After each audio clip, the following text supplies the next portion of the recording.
Lunes 4 de enero de la segunda semana después de la Navidad.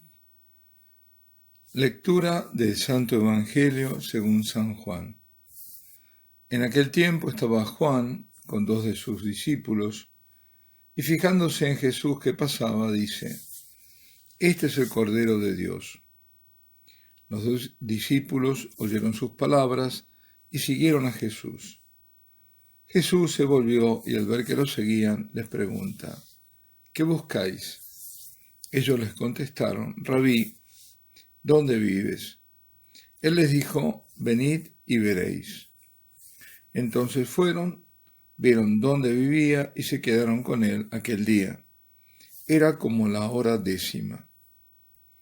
Andrés, hermano de Simón Pedro, era uno de los dos que oyeron a Juan y siguieron a Jesús.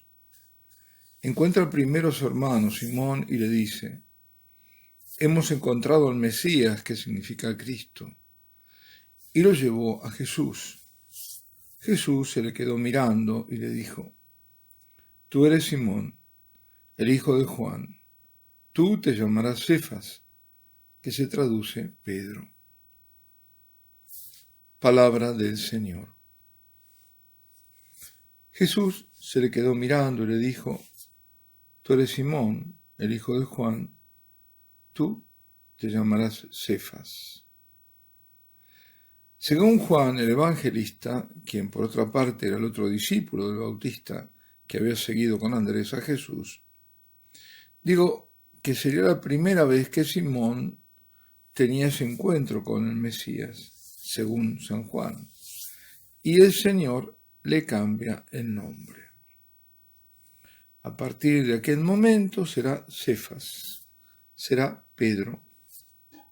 Jesús ya lo conocía, aunque probablemente no se habían visto antes, y le dice que es la piedra, la roca, él. Jesucristo elegirá y sobre la que ha de edificar su iglesia, esa piedra, Pedro. En ese momento Simón Pedro no sabía nada de eso, todavía Jesús no había dicho nada de eso. Eso es el futuro, pero ya él lo sabía Jesús. Y solo que sabía que Jesús se le quedó mirando, escrutando el corazón de aquel hombre que se mostrará impulsivo y que tanto amará a su Maestro y Señor. ¿Alguna vez os habéis preguntado, bueno, yo varias veces, y cada vez más, cuánto habrá sufrido Pedro por haber negado al Señor en aquel infausto día? Pedro lo amaba más que los demás. ¿Me amas tú más que estos? Sí, Señor, tú lo sabes. Tú sabes que te amo. Apacienta mis corderos. ¿Os acordáis de eso? Es Cristo resucitado que le hace esa pregunta. Debe haber sido terrible para quien ama tanto y que de pronto lo venza el miedo, renegar de su amor. Por eso, por aquella triple negación de Pedro, antes que el gallo cantase 2 veces, según dice San Marcos, el Señor resucitado lo sana con la triple declaración de amor.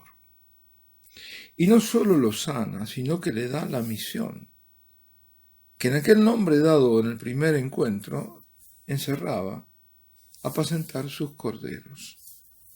Pedro será el pastor por antonomasia, pero del rebaño que pertenece solo al supremo y único pastor, a Jesucristo. Ese Pedro audaz, arrojado, lo demuestra cuando baja de la barca en medio de la tempestad para caminar sobre las aguas hacia Jesús. Ese Pedro impulsivo, porque es el amor que lo impulsa, no sabrá medir sus fuerzas. Y Jesús todo eso lo sabe. Aquel momento del primer encuentro, aquella mirada de Jesús, habrá quedado imborrable de la memoria de Pedro. Tampoco Juan pudo olvidar el momento en que siguió al Señor, aceptando su invitación: venid, ni las circunstancias en que se dio aquello. Saber dónde vivía ese Jesús que había recibido el nombre de Cordero de Dios por parte del Bautista. Venid y veréis. Y ellos fueron y vieron. Eran alrededor de las 4 de la tarde. Vieron lo suficiente como para regresar convencidos que ese Jesús era el Mesías tan esperado de Israel. Cordero de Dios. Así lo había indicado el Bautista a sus discípulos. A ese Jesús que pasaba, dijo, este es el Cordero de Dios. Y lo dijo en la lengua en la que todos ellos hablaban, en arameo. Dicen los entendidos que la palabra aramea por cordero es talia, que es la misma que designa la palabra siervo, sirviente. Por tanto, podría haber dicho, este es el siervo de Dios, depende de la traducción.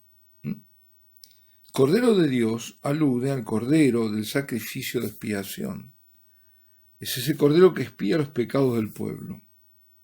También alude al cordero del sacrificio de propiciación, para inclinar el favor de Dios hacia el oferente, y al cordero pascual. Pero por su parte, siervo de Dios, siervo de Yahvé, tiene un importante significado, que igualmente evoca el sacrificio. Es el del siervo doliente que profetiza Isaías. Cuando dice, mirad mi siervo, dice Yahvé, despreciado y desechado entre los hombres, varón de dolores, experimentado en sufrimientos, ante el cual se apartaban los rostros, fue menospreciado y lo tuvimos por nada. Él mismo cargó con nuestras enfermedades y soportó nuestros dolores, y nosotros lo consideramos como herido, azotado y humillado por Dios. Pero Él fue traspasado por nuestros crímenes, molido por nuestros pecados. El precio de nuestra paz cayó sobre Él, y por su herida fuimos sanados. Todos nosotros nos descarriamos como ovejas. Cada cual se apartó por su camino, pero Yahvé cargó en Él el pecado de todos nosotros. Siendo oprimido, aunque fue Él quien se humilló a sí mismo, no abrió su boca, como cordero fue llevado al matadero. Esto está en Isaías 53, versículos 3 al 7. Pues Juan y Andrés fueron, lo conocieron y reconocieron que era el Mesías de Israel. Y Bautista dejó marchar a sus discípulos, porque él debía disminuir y el Mesías crecer. La iglesia necesita pastores según el corazón de Jesús. Pastores como Pedro, que tanto amaba a su Señor. Pedro con sus humanas debilidades, pero con su grandeza de corazón. Es el Pedro que cuando sabe por Juan que el hombre de la orilla es el Señor, se lanza en la barca al mar. Es el primero en ir hacia el resucitado. ¿Deberá Pedro un día salir de la barca, de la sede de la iglesia, para lanzarse al mar de la tribulación e ir al encuentro del Señor? No lo sabemos. Pedro, el garante de la unidad de la iglesia, a quien se le encomendó la guía, deberá conducir al rebaño de Cristo para llevar al rebaño a Cristo, a nadie que no sea Cristo, porque Pedro sabe que el rebaño no le pertenece. Queridos amigos, estamos ante momentos totalmente inéditos. Mi opinión, es una opinión, es que todo comenzó con el pontificado del Papa Benedicto, según yo veo las cosas. Seguramente que todo viene de antes, eso no hay duda, pero es donde ahí se produce la ruptura. Que no porque sí lo inició con un pedido dramático en la primera misa como un pontífice. Dijo, rogad por mí para que por miedo no huya ante los lobos. Misteriosa esa frase. ¿A qué estaba aludiendo? Bueno, hace poco, en un libro, entrevista a Peter Sewell, aclara el porqué de esa frase. Dijo, la verdadera amenaza para la Iglesia y por tanto para el ministerio petrino, es decir, para el Papa, ¿no?, proviene de la dictadura universal de ideologías aparentemente humanistas, que contradecirlas comporta la exclusión del consenso de base de la sociedad. Y ahí explica, hace 100 años cualquiera hubiera pensado que era absurdo hablar de matrimonio entre personas del mismo sexo. Hoy los que se oponen están socialmente excomulgados, ¿no? Sabemos, los llaman homófobos, etc., ¿no? Lo mismo ocurre con el aborto, si lo sabremos ahora, y la producción de seres humanos en el laboratorio. La sociedad moderna pretende formular un credo anticristiano. Quien lo desafía es castigado con la excomunión social. Tener miedo de este poder espiritual del anticristo es demasiado natural y las oraciones de diócesis enteras y de la Iglesia mundial realmente se necesitan que vengan en ayuda para resistirlo, ¿no? Aquí a ese poder del anticristo. Es decir, el Papa habla del poder del anticristo.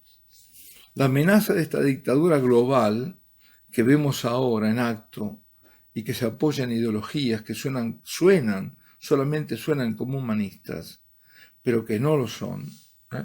Es la trampa diabólica, y todo esto se expresa en ese pensamiento único de que no se puede disentir, porque si disentís te cancelan, te censuran, te tapan la boca, te multan, te meten preso, te quitan los hijos. Todo esto está ocurriendo. Lo políticamente correcto. Es que estos han llegado a quitarle el micrófono al presidente de los Estados Unidos. Te guste o no te guste Trump, es el presidente de los Estados Unidos. Lo censuraron una y otra vez, le quitaron, le cortaron, es increíble, porque están demostrando que ellos tienen el poder. Y ahora que están usando la emergencia sanitaria, entramos en la biopolítica y usan la otra arma también, la ecología. Atención con todos estos falsos humanitarismos que tanto te quieren cuidar y después te matan por otro lado. Y la ecología y la biopolítica. Todas estas ideologías aparentemente humanistas. Y añadía en esa entrevista el Papa Benedicto que la sociedad moderna pretende formular un credo anticristiano, un credo. Ese falso humanitarismo se apodera de la sensibilidad cristiana, de la piedad por las víctimas, porque eso es típico del cristianismo, pero lo hace solo en apariencia, porque, por ejemplo, ante el aborto calla, o eleva apenas un semitono la voz, o si no, muestra que la víctima es la pobre mujer que tiene que abortar y que tiene que decidir porque es la libertad de su cuerpo y de ella misma, y le están cancelando esa libertad, ¿eh? Y que es la opresión del hombre sobre la mujer, etcétera, etcétera, etcétera. El nuevo totalitarismo se presenta como liberador de la humanidad.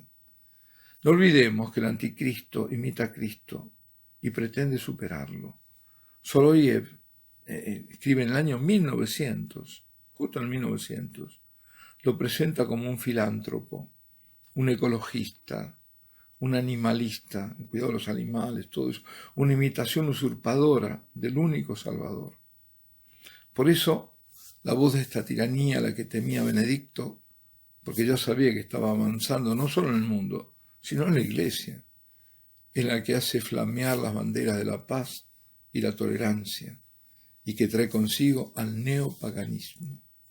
El paganismo ha vuelto y estamos sufriendo las consecuencias. O el mundo vuelve a Cristo o va a la total perdición. Hasta que no pongan en el centro la cruz de Cristo, decía la Virgen en Ámsterdam, no habrá paz. Benedicto temía esos poderes y Benedicto renunció. Estos son hechos. Yo no emito ningún juicio. Hechos totalmente objetivos. Benedicto temía esos poderes, lo dijo, ahora lo aclaró, y Benedicto renunció. Un filósofo italiano, Giorgio Agamben, opina que el verdadero motivo de la dimisión de Benedicto fue el deseo de despertar la conciencia escatológica, dice él. O sea, traduzco, que estamos en el fin de los tiempos, en que se enfrentará a la Iglesia de Cristo la del anticristo. La confrontación entre la Iglesia y la antiiglesia, según aquellos términos de Wojtyła, ¿no? antes que fuera papa. En entrevista, Benedicto recuerda con San Agustín que muchos forman parte de la Iglesia de una manera solo aparente, mientras que en realidad viven en contra de ella. Mientras que fuera de la Iglesia hay muchos que sin saberlo pertenecen profundamente al Señor y por tanto también a la Iglesia. Queridos hermanos, estamos viviendo tiempos tremendos.